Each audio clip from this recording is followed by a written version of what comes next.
Salut à tous, bienvenue dans cette nouvelle vidéo. On va évoquer l'actualité du Paris Saint-Germain, l'actualité Mercato, l'actualité Ligue des Champions. On commence avec le dossier Kylian Mbappé.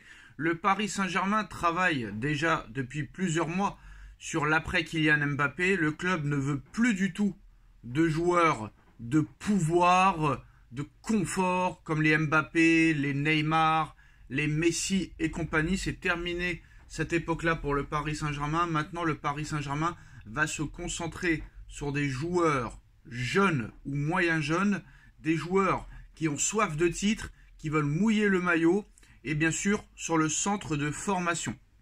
Alors, premier élément et premier objectif, c'est le retour de Xavi Simons qui est prêté au Red Bull Leipzig. On croyait au début que Xavi Simons, qui avait prolongé au Paris Saint-Germain jusqu'en 2027 et qui devrait être prolongé jusqu'en 2028, comme Warren Zaïre-Emery devrait prolonger jusqu'en 2029 à l'aube de ses 18 ans. Un retour de Xavi Simons au Paris Saint-Germain cet été est de plus en plus probable, encore plus maintenant que le départ de Kylian Mbappé serait confirmé. Donc oui, Xavi Simons au Paris Saint-Germain, ce serait très bien.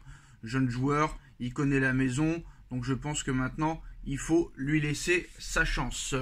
Approche très concrète et sérieuse du Paris Saint-Germain pour le défenseur central français de Lille, Leny Yoro. Le Paris Saint-Germain souhaite recruter des jeunes joueurs français, au potentiel énorme. Donc Leny Yoro qui a failli venir au Paris Saint-Germain cet hiver. À l'avenir, le PSG veut miser sur des joueurs comme Bradley Barcola, c'est-à-dire des jeunes Français à très fort potentiel. Excusez-moi. Voilà pourquoi Paris veut recruter Leny Yoro. Il sera de nouveau une cible lors du prochain mercato estival cet été. Le PSG ne veut plus de joueurs de pouvoir comme Neymar, Messi et Kylian Mbappé.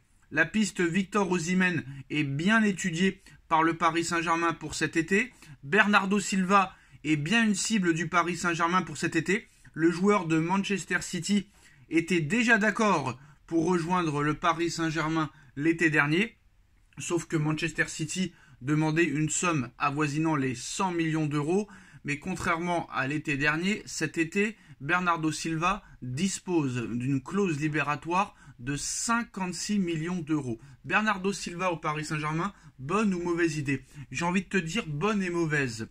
Bonne pourquoi? Parce que c'est un joueur sur qui tu peux compter, un passeur exemplaire, un joueur qui mouille le maillot, polyvalent, qui peut jouer à plusieurs postes, qualité de buteur, qualité de passeur, qualité de centreur. Donc j'ai envie de te dire oui, tous les feux sont au vert pour une arrivée de Bernardo Silva. Mais comme à l'époque, le Paris Saint-Germain a fait des erreurs dans ce genre de recrutement, le PSG achetait et recrutait des joueurs qui avaient déjà tout gagné dans leur carrière et qui arrivaient un petit peu au Paris Saint-Germain en pré-retraite et qui ne donnaient pas le maximum.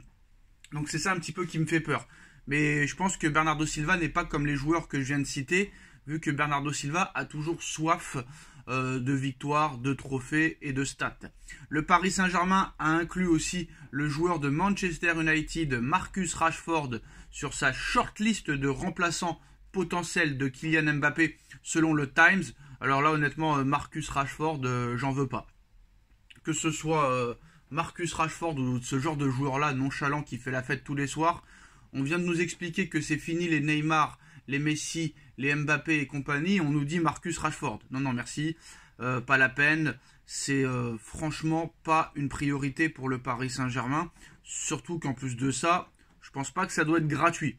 Donc Leny Yoro, oui, Victor Osimhen, oui, même Bruno Guimaraes, pourquoi pas, Joshua Kimmich, oui, mais ce genre de joueur-là, Marcus Rashford, non merci. Le Paris Saint-Germain aussi s'intéresse à Raphaël Leao, ça aussi, ça peut être une bonne chose, mais 175 millions d'euros, ça me paraît quand même énormément cher pour un joueur comme Raphaël Leao. Pour moi, ça ne les vaut pas du tout. Leao, ça vaut dans les 60-70 grand max, mais ça ne vaut pas de telles sommes, ça c'est sûr et certain. Mais le PSG a bel et bien un œil sur Raphaël Leao également. L'attaquant portugais de l'AC Milan séduit les dirigeants parisiens qui estiment qu'abondance de biens ne nuirait pas nécessairement à l'effectif. Donc c'est sûr que si tu as Raphaël Leao, Victor Osimhen, Kimmich, Bernardo Silva au milieu de terrain, Leny Yoro dans l'axe, là ça commence aussi à être très intéressant. Surtout que Gavi aussi du Barça fait partie de la shortlist du Paris Saint-Germain pour cet été. On rappelle que le joueur possède une clause libératoire de 1 milliard d'euros, mais elle ne sera pas levée. Et vu les problèmes financiers du FC Barcelone, le Barça pourrait être obligé de vendre Gavi au milieu de terrain. Donc on verra ce qui se passera. Mais c'est sûr que le Paris Saint-Germain, apparemment, a l'objectif de recruter pour 300 millions d'euros lors du prochain mercato hors vente. Hors vente. Alors on sait que les départs de Kolo Muani et Gonzalo Ramos sont possibles. Mbappé, s'il s'en va, bien sûr, ça va dégager une énorme économie sur la masse salariale. Et en plus de ça, Paris fera peut-être la prime à la signature, ça sera pour eux. Donc il risque d'y avoir beaucoup d'argent qui rentre. Et surtout, Paris continue à faire les économies des Messi, des Neymar, des Ramos et compagnie. Le problème, c'est les droits TV. Sachant que Neymar, Messi, Ramos sont déjà partis. Si Mbappé s'en va, le Paris Saint-Germain va avoir des problèmes au niveau des droits TV. Parce que, enfin, c'est surtout la Ligue 1. Mais le PSG fait partie de la Ligue 1. Mais les droits TV, ça va être compliqué de les vendre. Déjà que c'était compliqué avec tous ces stars-là. Sans ces stars-là, ça va être compliqué. Donc maintenant, qui c'est qui va vouloir balancer entre 700 et 1 milliard d'euros pour la Ligue 1? Pas grand monde. Il va falloir aussi vendre les droits TV à l'international. Ça risque d'être compliqué. Apparemment, le Paris Saint-Germain compte sur Kangin Lee, mais c'est sûr et certain qu'un club comme le Paris Saint-Germain va devoir faire venir des gros joueurs pour essayer de vendre la Ligue 1 en France et à l'étranger au max. Parce que c'est sûr que voilà, les joueurs que tu as à l'heure actuelle, ça peut faire vendre, mais pas autant qu'à l'époque des Neymar, Messi, Ramos et compagnie. Je pense qu'il faut prendre des joueurs confirmés.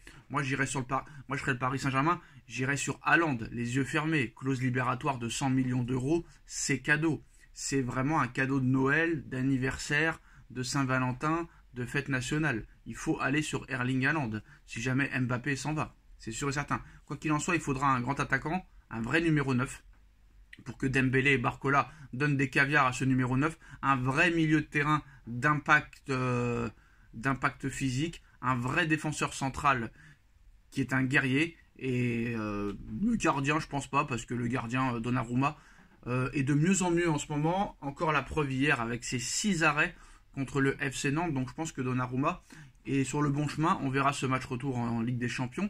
Voilà les dernières infos, dites-nous en commentaire ce que vous en pensez, on like, on partage, on commente, on s'abonne, et on se retrouve très vite pour une nouvelle vidéo. Tchuss.